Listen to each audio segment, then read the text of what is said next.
Hey everybody, another day here at PDF Farms. Um, so, got the seed in today. I got a couple videos I'm going to be posting. One is the running the final disc with the 1950, and the other one is planting with the Massey Harris and the John Deere planter. The Massey did great. I'm really happy with how it bowled that planter.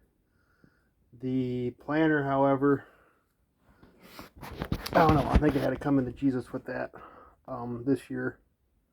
So the liquid fertilizer worked pretty well, with the exception of I had a loose nut in the junction box. So there is probably, I don't know, a 100-foot section with 4 rows that did not get fertilizer. But we can make that up in cultivation. And it wasn't a design error.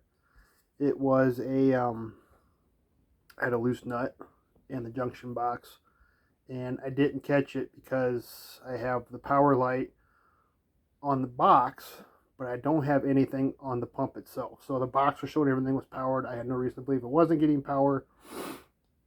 I have a quick little like L section that's probably about 100 feet, and I go to lift it up and I go to shut it off, and I noticed nothing was coming out of the tubes. So I stopped, did some troubleshooting. So if I do end up keeping the planter, I'm going to be adding a light onto the pump box so I can make sure that the pump itself is powered up. I posted a video here about a wheel hub repair. It got me through. It did get me through when I was cleaning it to put the planter away.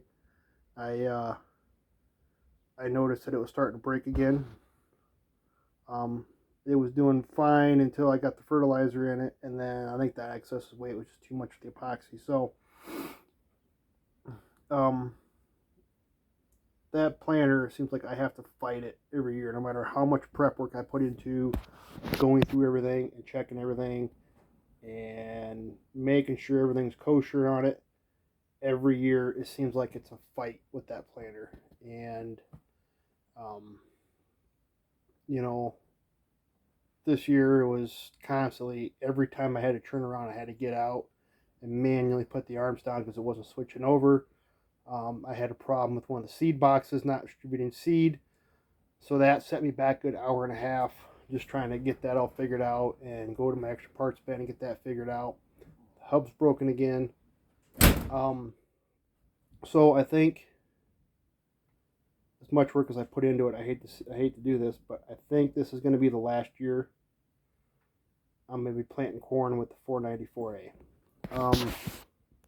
Next year I do plan on putting soybeans down. I got winter wheat going in this fall, so I have a couple years to look for a new planter. I think I'm going to go with I'm going to try to find a Cyclo 4-row, and that's really what everybody's going to now anyway, is the air planters. I've heard a lot of good things about that one, as long as everything's good. So I'm going to try to find one here in the next few months, and that'll give me 2 years to go through and completely rebuild it, make it like new. Bad thing about that is I will no longer be able to use Massey Harris. I'd have to use the 1950 because it's the size of the planter. But given the issues I had today, seed is in the ground.